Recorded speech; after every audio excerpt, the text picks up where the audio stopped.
অসম বিধানসভাত যি ধৰণে একাংশ বিৰোধী বিধায়কসকল তাৰে ভিতৰত আমাৰ ৰাইজৰ দলৰ সন্মানীয় সভাপতি তথা আমাৰ শিৱসাগৰ সমষ্টিৰ সন্মানীয় বিধায়ক অখিল গগৈ ডাঙৰীয়া, বাগবৰ সমষ্টিৰ সন্মানীয় বিধায়ক শ্বেৰমান আলী আহমেদ ডাঙৰীয়াক যেনেকুৱা ধৰণে তেওঁলোকে এছেম্বলি নিজৰ চকীৰ পৰা উঠি গৈ বিধায়ক এজনক শাৰীৰিকভাৱে প্ৰহাৰ কৰিবলৈ গৈছিলে।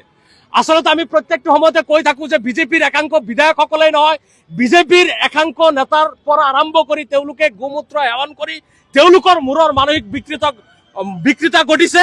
লগতে যোৱাকালি আপোনালোকে দেখিছে যে ৰূপজ্যোতি কৰ্মীয়ে কৈছে যে মই পাগল হয়, কিন্তু আধা পাগল বা ফুল পাগল নহয়। চাওক, এজন মানসিক ৰোগী, এজন পাগলে নিজে স্বীকাৰ কৰিছে যে মই পাগল হোৱাটো সত্য।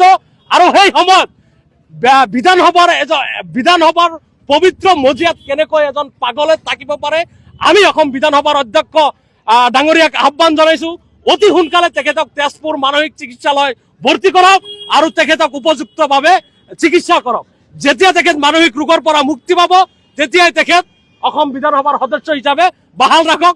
অন্যথাই আপোনালোকে দেখিছে যে শিৱসাগৰ সমষ্টিৰ বিভিন্ন প্ৰান্তত আন্দোলন হৈছে আৰু তাতে ৰূপজ্যোতি কৰ্মী ডাঙৰীয়াক আপোনাৰ এন্ট্ৰি নিষিদ্ধ কৰিছে।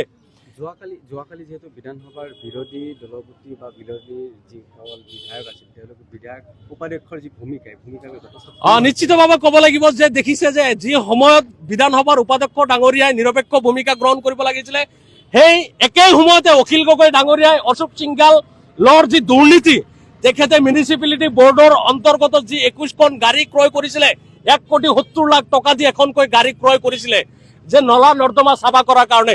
সেই প্ৰশ্ন যি সময়ত অখিল গগৈ ডাঙৰীয়াই উত্থাপন কৰিছে, সেই প্ৰশ্ন উত্থাপন কৰাৰ ফলত বিধায়ক অখিল গগৈ ডাঙৰীয়াক নিলম্বন কৰা হৈছে।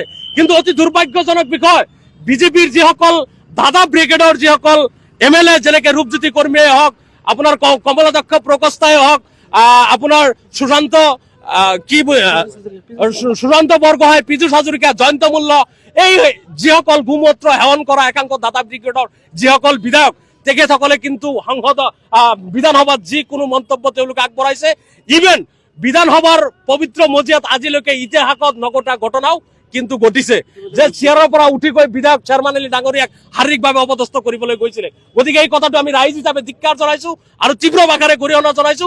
অতি সোনকালে মুখ্যমন্ত্ৰী ডাঙৰীয়াই বা বিধানসভাৰ অধ্যক্ষ ডাঙৰীয়াকে এনেকুৱা ধৰণৰ বিধায়কসকলক নাকি লগাওক, অন্যথাই অসমৰ ৰাইজে কিন্তু আপোনালোকক চাই আছে।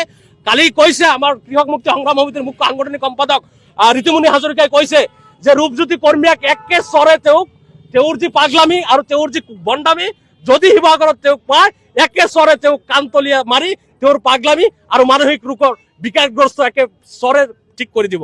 গতিকে ৰাইজে সচেতন হৈ আছে। তেওঁলোকে যদি কোনো ধৰণৰ ৰাইজ বিৰোধী বা যিসকল বিৰোধী বিধায়কৰ যি ভূমিকা যদি কণ্ঠ ৰোধ কৰিবলৈ যায়, তেতিয়াহ'লে তেওঁলোকে ৰাইজৰ ৰোষত পৰাটো কিন্তু চিৰসত্য। নিশ্চিতভাৱে আমি আইনগত ব্যৱস্থা লোৱা নাই। যদি বিৰোধী বিধায়কসকলে বিচাৰে তেওঁলোকে বিধানসভাৰ অধ্যক্ষ বা উপাধ্যক্ষলৈ স্মাৰক পত্ৰ প্ৰেৰণ কৰক আৰু ৰূপজ্যোতি কৰ্মী ডাঙৰীয়াৰ